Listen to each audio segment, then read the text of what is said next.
Olá, sou o professor João Ronaldo Soares, educador social da Casa do Garoto, ligado ao serviço de convivência e fortalecimento de vínculos de adolescentes e jovens de 15 a 18 anos.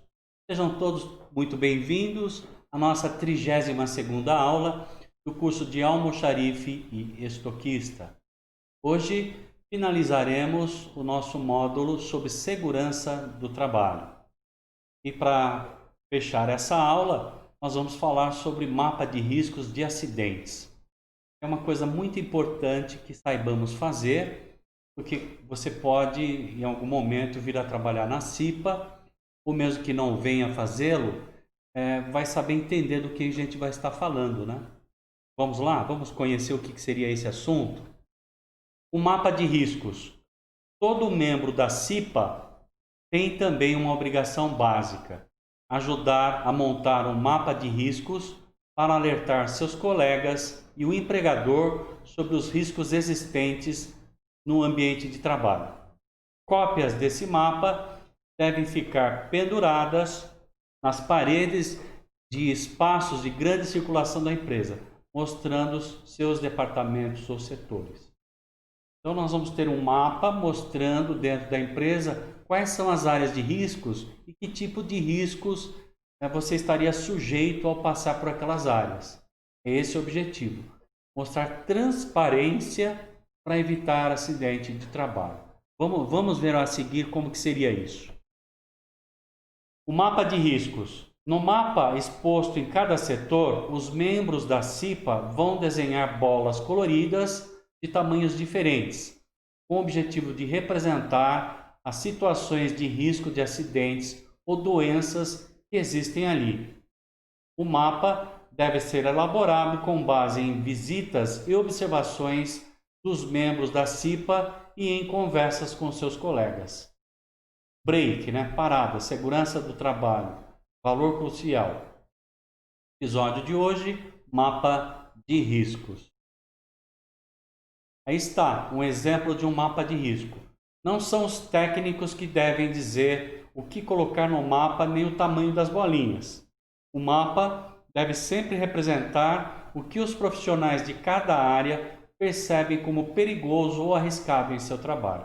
Então, como vocês estão observando, são as pessoas dos próprios locais de trabalho que fazem uma avaliação de risco. Porque nada melhor do que a pessoa que está ali no dia a dia para conhecer a fundo quais são os riscos em termos de doenças, em termos de acidentes do seu local de trabalho. Olha que bacana. Não deixa de ser um trabalho colaborativo. O mapa de riscos. Você já sabe o que são riscos físicos, nós já falamos isso nas aulas passadas. Riscos químicos, biológicos, ergonômicos e finalizamos com acidentes. Se achar necessário, releia a definição de cada um deles nas aulas passadas. As bolas do mapa de riscos devem ser as seguintes, olha lá. Vermelho, riscos químicos, tá certo? Olha lá. Vermelho, riscos químicos. Verde, risco físico. Marrom, risco biológico. Amarelo, riscos ergonômicos. E azul, risco de acidentes. São riscos mecânicos, o nome técnico, que os engenheiros de segurança dão para esse tipo de risco, tá certo? Então, reprisando: vermelho, risco químico; azul, risco de acidentes; marrom, risco biológico; amarelo, risco ergonômico; e verde, risco físico, tá certo? Então, seria interessante a gente guardar essas cores, e o significado, para que quando formos entrar em uma indústria, saibamos os riscos que estamos correndo.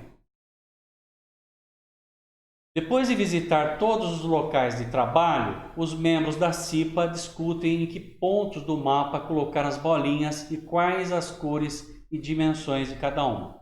É um trabalho de equipe, é um trabalho colaborativo mesmo. O tamanho das bolinhas traz uma informação importante. Quanto maiores elas forem, maior o risco no local. Tá certo? Então, por exemplo, aqui nós estamos vendo ali, o risco ergonômico na diretoria é alto. Sinal que os objetos de escritório não estão adequados ao tipo físico das pessoas, né? Aqui na logística verde já demonstra a possibilidade de risco físico, né? E o vermelho aqui no depósito, ó lá, risco químico e alto, né? Um alto risco porque a bolinha é grande. E tem um pequeno risco ergonômico também no depósito. Então, olha que interessante. No banheiro existe risco biológico, por isso puseram uma bolinha marrom. Já consegui memorizar as cores. Só praticar, né? Que a gente memoriza e já consegue se proteger dos ambientes. O mapa de riscos. Se, por exemplo, houver muito barulho num setor, a CIPA vai desenhar uma bola verde grande no local do mapa de riscos, que simboliza esse setor. Se em outra área forem usados produtos químicos e tóxicos, como formal, éter ou querosene, dependendo da quantidade, os trabalhadores podem indicar o risco com bolas maiores ou menores, cor vermelha e o nome de cada produto dentro delas. Olha que interessante. Se constatado que no departamento da empresa se faz muito esforço físico, trabalhadores chamarão a atenção para o fato que os membros da CIPA incluirão na parte correspondente do mapa uma bola amarela e grande, porque nós vimos no mapa agora há pouco, na área da diretoria, o esforço físico, alertando para os riscos ergonômicos, doenças profissionais. Se as máquinas não estiverem bem protegidas no setor de prensas, deverá haver no mapa uma bola azul, bem nítida, mostrando isso. Risco mecânico, que nós vimos no mapa. Em qualquer caso, o objetivo principal do mapa de riscos é ilustrar o ponto de vista dos trabalhadores sem muitos números, laudos ou aparelhos. Então é algo muito simples que qualquer pessoa entende. Esse é o objetivo. Esse mapa não tem valor de lei para recebimento de adicional de insalubridade. Lembra que nós falamos sobre isso? O local de insalubridade é o local onde você pode desenvolver doenças profissionais. O ambiente pode fazer mal para a saúde. E dependendo do local, a pessoa tem o direito de receber um adicional insalubridade. Então, no caso, esse mapa de risco, porque ele é feito de uma maneira informal e não técnica, ele não tem valor para isso. Ou para aposentadoria especial, mas a empresa é obrigada pelo Ministério do Trabalho e Emprego a levar suas informações em conta na hora de tomar medidas de controle e melhorias no ambiente de trabalho. Olha que bacana. Mapa de riscos ambientais. O desenho deve ser elaborado na forma de um croquis, croquis, caracterizando como um desenho rápido, feito com o objetivo de discutir ou expressar graficamente uma ideia. Tá? Então é um esboço, um croquis é um esboço. Pode ser feito por qualquer pessoa. O importante é alertar para os riscos que existem naquele ambiente, tá certo? Os mapas de riscos devem ser expostos em lugares onde todos possam vê-los, né? É importante para que a informação chegue para todas as pessoas, né? Fazendo com que o trabalho da CIPA se torne conhecido. Também servem para estimular o empregador a melhorar as condições de trabalho. Nas reuniões da CIPA, as informações devem ser atualizadas e é preciso escrever nas atas tudo que for observado de errado. É importante saber que as atas e o mapa de riscos são fiscalizados pelo Ministério do Trabalho e Emprego. Então é isso, é um trabalho bastante sério e ele objetiva orientar todos os colaboradores de uma organização quais os riscos que estão atravessando no seu ambiente de trabalho. Olha, eu já trabalhei em muitas empresas e nunca tive essa informação. Então é relevante que as empresas expliquem isso para as pessoas, né? Nas suas reuniões de CIPA ou nas convenções de segurança do trabalho, né? Muitas empresas fazem, inclusive, simulação de evacuação. O que seria isso? De abandono por risco de incêndio, explosões, etc. Trabalhei numa indústria química e, assim, pelo menos 2 vezes por ano eram feitos esse trabalho, esse treino, né? Para para que as pessoas saiam de uma maneira correta, sem atropelo, para no caso de acidente, as pessoas já saberem exatamente onde ir nas áreas de escape, né? Para que todos consigam sobreviver num acidente desse tipo, né?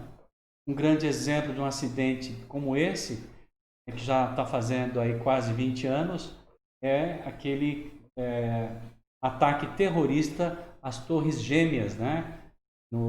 Nos Estados Unidos, que foi em 2001, né? As pessoas não tiveram tempo de fazer essa evacuação, infelizmente. Foram muitas perdas. Ficou gravado na história. Analisando um acidente ou uma doença do trabalho. Em investigação de acidente do trabalho. Então, a CIPA é também responsável para fazer essa investigação.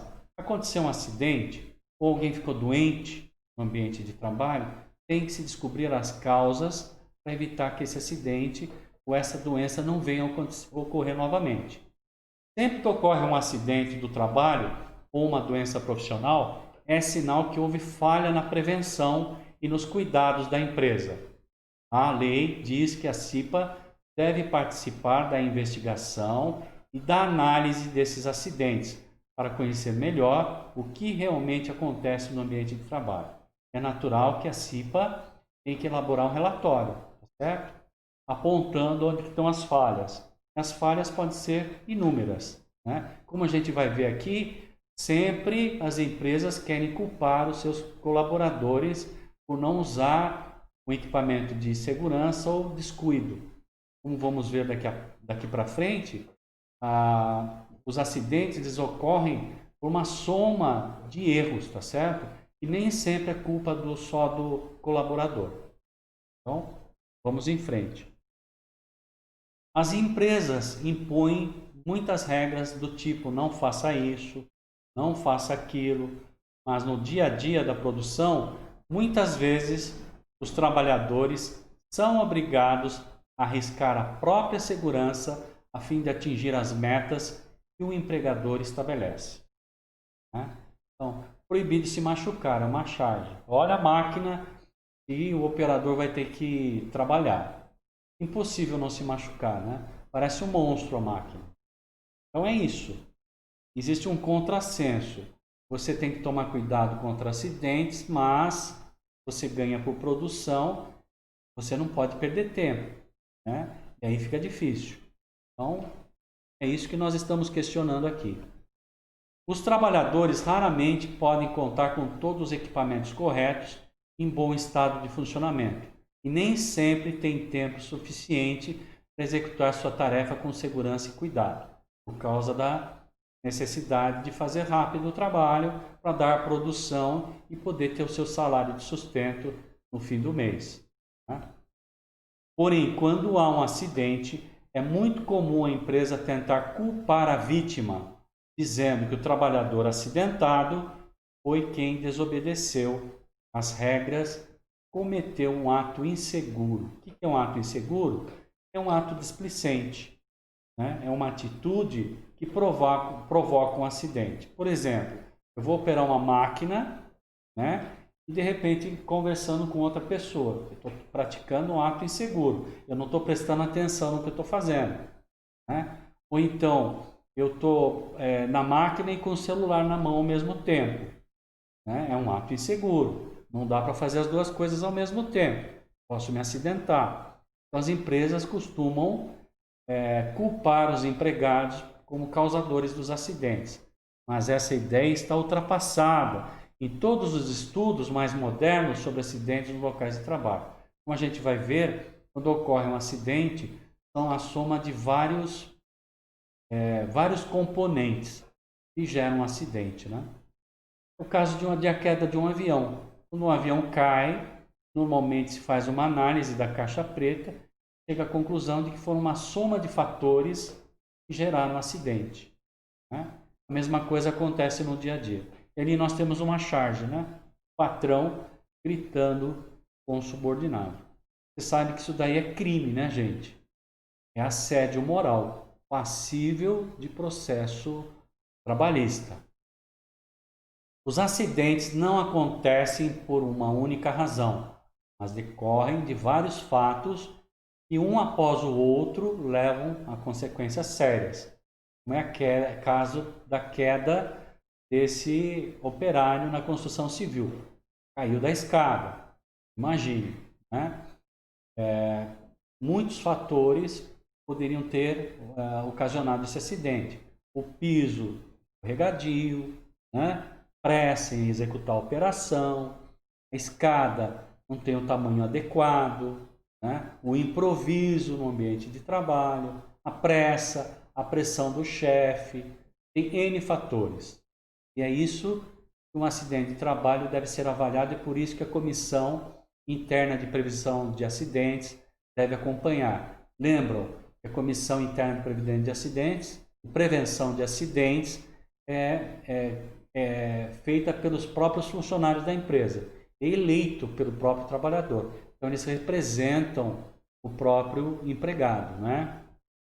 Assim, se não existe uma caixa firme para receber as agulhas usadas no hospital, por exemplo, os faxineiros, sempre com pressa porque têm de limpar o prédio todo, vão improvisar, colocando os restos cortantes e perfurantes dentro de sacos comuns, de papel ou plástico.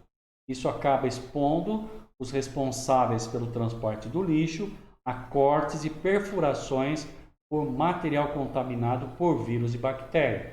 Temos um caso aqui que eu achei na internet. É um caso real, né? Um coletor de lixo, eles têm que pegar o lixo rapidamente. Não sei se vocês já viram, o caminhão vai andando, eles têm que correr atrás, não tem muito tempo. Pega o saco e, se não tem a proteção necessária, sofre o acidente e contamina o coitado do trabalhador que está garantindo a limpeza da nossa cidade, né? Todas as ocupações são importantes, né? Por isso que a gente deve valorizar esse trabalho e respeitar. O que seria mais adequado? Colocar numa caixa, né, de papelão para que o rapaz coletor do lixo não tem esse risco, né? É isso que nós estamos falando aqui. A análise de um acidente desse tipo não pode culpar os trabalhadores de descuido. Então, o coletor do lixo não vai ser culpado por ter se machucado. A fim de evitar problemas assim, as caixas especiais obrigatórias por lei devem estar em todos os locais onde forem necessárias. E os envolvidos são gerentes, médicos, enfermeiros, faxineiros, precisam ser informados e alertados sobre sua importância a fim de valorizar e respeitar essas regras. O trabalhador que sofreu o acidente não é, portanto, o único culpado. Nesse caso, ele não foi culpado, né? Porque o descarte do lixo hospitalar tem regras, né, e leis próprias. Olha ali a caixa necessária. Tem até o símbolo, né? A gente já conhece esse símbolo, que é um símbolo de risco biológico, e a caixa rígida impedem o coletor ou faxineiro da empresa de se machucar. Da mesma forma, num canteiro de obras, ninguém deve usar uma serra circular, que está ali no exemplo, sem proteção contra acidentes. A lei prevê multas pesadas para tais casos e muitos juízes consideram crime oferecer esse tipo de máquina para um trabalhador realizar suas tarefas. Mesmo que o local seja o profissional seja experiente e rápido, as mãos ficam expostas à serra e a qualquer momento pode acontecer um acidente sério. Tá vendo ali, gente? Não tem proteção alguma, né? Então, o trabalhador vai colocar madeira ali para cortar e construir, né, os andaimes numa construção civil, pode sofrer um acidente e a lei já prevê. Uma serra circular desse tipo, sem proteção, é crime. Okay? O que teria que ter uma gaiola, né? E o espaço embaixo para que a madeira e o operador pudesse trabalhar com segurança. Os técnicos chamam de barreiras as proteções contra acidentes. Por exemplo, fechar com madeira um poço de elevador vazio e aberto numa obra é forma de construir uma barreira contra acidente grave. E nós estamos vendo uma coisa diferente. Grades protegendo, né, o posto do elevador, para ninguém cair, né, gente? Colocar uma tranca na chave elétrica de uma máquina também é uma barreira. Estamos vendo o exemplo ali, ó. Então, né, permitir pausas e descansos durante uma jornada exaustiva, idem, e é obrigação de todos os empregadores criar barreiras para prevenir e evitar acidentes ou doenças. Tudo isso quem planeja é a própria CIPA e os técnicos, que são engenheiros de segurança do trabalho, técnicos, médicos, assistentes sociais. Às vezes nós temos uma equipe multidisciplinar, né? E o objetivo é criar essas barreiras para que ninguém sofra acidentes. A análise de acidentes e doenças do trabalho tem de ser feita por quem conhece o dia a dia da produção e não apenas por técnicos de fora, pagos pelas empresas e nem sempre interessados diretamente na saúde e na segurança dos trabalhadores.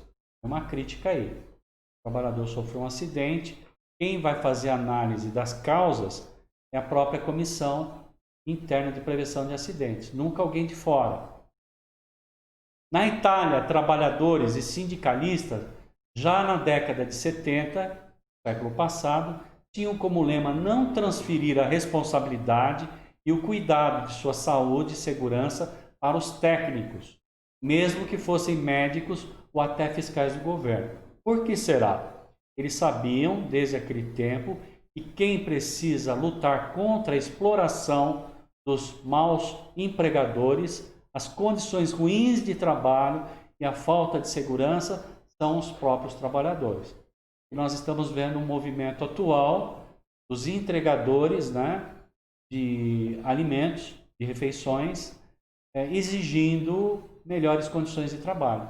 Eles têm um valor baixo, pago por entrega, e um prazo exíguo, né, um prazo muito pequeno para fazer a entrega. Imagine fazer isso de bicicleta numa cidade como São Paulo, ou mesmo numa cidade como Bauru, né?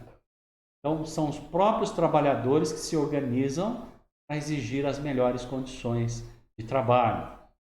Os sindicatos têm essa função, né? Uma categoria organizada tem mais chances de lutar e as convenções e os acordos coletivos podem ser ferramentas muito importantes na melhoria da segurança dos ambientes de trabalho. Há dois direitos trabalhistas garantidos por lei que muitas vezes são esquecidos. O trabalhador tem o direito de saber por escrito, em declaração assinada pelo médico do trabalho da empresa, quais são os riscos existentes em seu ambiente de trabalho. Pode ser riscos físicos, químicos, ergonômicos ou quaisquer outros. Eu nunca recebi isso, né? É claro, os empregadores não têm interesse, mas vocês já estão sabendo que vocês têm esse direito, né? Eu vou trabalhar numa empresa, eu peço para a área de segurança e medicina do trabalho esse mapa de risco. Quais os riscos que eu sofro no meu ambiente de trabalho? Você vai trabalhar como almoxarife ou estoquista, com certeza, se não tiver os equipamentos necessários, vai correr risco físico, ergonômico, né? Dependendo do tipo de empresa, riscos biológicos e químicos também, né? O trabalhador tem o direito de se recusar a trabalhar em condições inseguras, sabia disso? Sem perder o emprego ou ser punido pelo empregador. Se você for obrigado a trabalhar numa situação insegura, prefira a sua saúde. Normalmente busque uma testemunha para que você não seja penalizado depois, né? Com isso, encerramos a nossa última aula, foi a 32ª, do curso de almoxarife estoquista, num assunto que é mapa de riscos de acidentes. Vamos abordar outros temas importantes, né? Inclusive, deu uma cacofonia aí.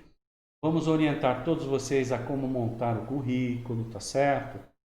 como participar de um processo seletivo, como estabelecer uma comunicação, relações humanas. Quer dizer, vamos trabalhar ainda vários temas que vai rechear, né, essa formação tão importante que vocês estão seguindo. Eu agradeço a participação de todos e até o nosso próximo encontro. Muito obrigado.